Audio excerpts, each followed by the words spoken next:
Ayni may oyiga borib umuman suv olib bora olmaymiz. Shohruh, hozir chaqirasizlar, suvoqon chaqirasizlar, kesimda shug'ullanib hal qilsin. Necha metr u ko'cha? 1 kilometr. Shag'alda mablag'ini ajratdimi? Yo'q, hali endi o'zida. Qachondan? Qaysi sanadan boshlab? Fevraldan boshlab. Nechinchi fevral? Fevral boshidan beramiz dedi, moliya bilan gaplashdik. Boshidan mana o'z sayyor qabullarda o'tayotganda o'sha shag'allashtirish masalasi alohida qo'yilyapti. O'sha birinchi o'rinda boshlanishi kerak. Boyovut tumanida aholi bilan ochiq muloqotni ta'minlash, ularni qiynab kelayotgan muammolarini aniqlash va bartaraf etishga qaratilgan manzilli tadbirlar izchil davom etmoqda.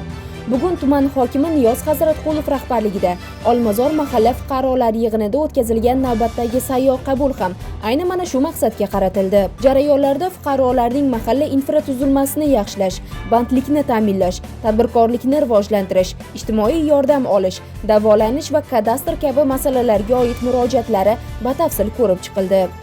Murojaatlarning ayrimlari o'z yechimini topgan bo'lsa, hal etilishi uchun muddat talab etadigan masalalar mutasaddilarga qo'shimcha o'rganish uchun yo'naltirilib, ijrosi qat'iy nazoratga olindi.